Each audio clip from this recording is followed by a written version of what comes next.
अस्सलामु अलैकुम वरहमतुल्लाहि वबरकातुहू। कुर्बानी करना किस पर वाजिब है? इस वीडियो को ध्यान से सुनिए और समझ लीजिए कि कुर्बानी करना किस पर वाजिब है और किस पर वाजिब नहीं है। अगर कोई शख्स मालिक निसाब है तो उस पर कुर्बानी वाजिब है।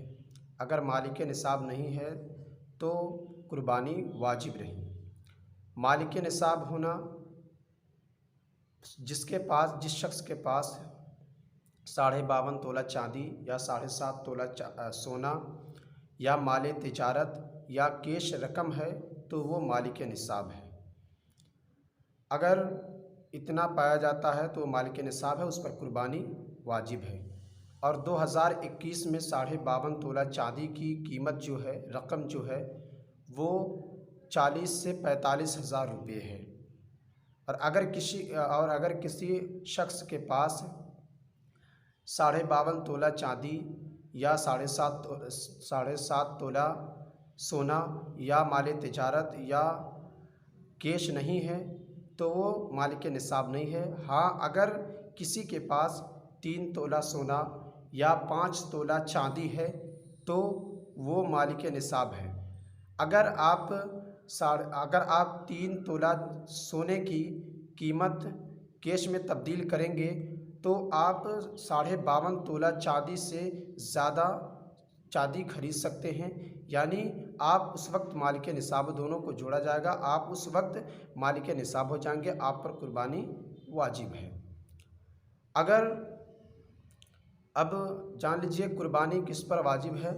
कुर्बानी के लिए शर्त है आकिल होना, बालिग होना, मालिक निसाब होना, मुसलमान होना। अगर ये सारी चीज़ें पाई जाएंगी तो उस पर कुर्बानी वाजिब है। अगर मजनून है, पागल है तो उस पर कुर्बानी वाजिब नहीं। अगर मालिक निसाब नहीं है तो उस पर कुर्बानी वाजिब नहीं। अगर मुसलमान नहीं है तो उस पर कुर्बानी वाजिब नहीं। तो आपने जान लिया कि किस पर कुर्बानी वाजिब है। कुर्बानी के लिए ये शर्त है आकिल होना, बालिग होना, मुसलमान होना, मालिक निसाब होना। अगर ये चीज़ें पाई जाती हैं और अगर मालिक निसाब है, 52.5 तोला चांदी की कितना रकम है उसके पास, तो वो मालिक निसाब है और उस पर कुर्बानी करना वाजिब है। अब ये आपने जान लिया। अब ये जान लीजिए कुर्बानी में और ज़कात में थोड़ा फ़र्क है। कुर्बानी में और ज़कात में फ़र्क यह है कि ज़कात में पूरे साल यानी हौलाने हौल का होना ज़रूरी है, लेकिन कुर्बानी में ऐसा नहीं है। कुर्बानी में जिस वक्त आप मालिक निसाब होते हैं जिस वक्त आप मालिक निसाब हो जाते हैं, आप पर कुर्बानी वाजिब हो जाती है।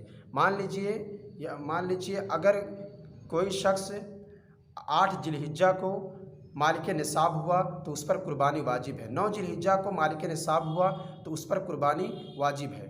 कुर्बानी के जो दिन हैं 3 दिन हैं, 10 जिलहिज्जा, 11 जिलहिज्जा और 12 जिलहिज्जा।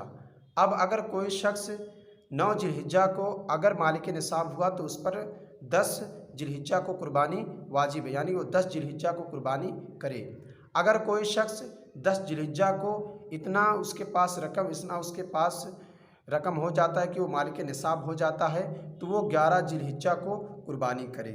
अगर कोई शख्स 11 जिलहिज्जा को मालिक निसाब हो जाता है तो वो उसके पास एक दिन का और ऑप्शन बचता है तो वो 12 जिलहिज्जा को कुर्बानी करे। अगर कोई शख्स 12 जिलहिज्जा को मालिक निसाब होता है और अगर 12 जिलहिज्जा को मालिक निसाब होता है, अगर कुर्बानी का टाइम बाकी है तो वो कुर्बानी करे, उस पर कुर्बानी ज़रूरी है।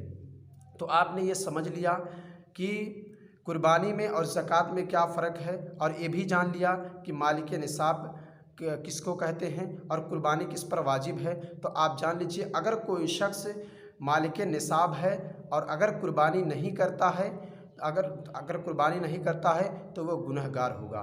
यानी जो शख्स मालिक निसाब है उस पर कुर्बानी वाजिब है, और जो शख्स मालिक निसाब नहीं है उस पर कुर्बानी वाजिब नहीं है। हाँ, अगर वो कुर्बानी करता है तो वो नफली कुर्बानी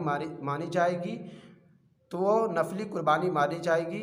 ये ज़रूरी तो मुझे समझ में आ गया कि आप लोग मसला समझ में, आप सबको मसला समझ में आ गया होगा। लिहाजा इस वीडियो को आप अपने दोस्तों तक शेयर करें ताकि ये इस वीडियो से सारे लोग मसले को समझ लें। अस्सलामु अलैकुम रहमतुल्लाहि ताला बरकातहू।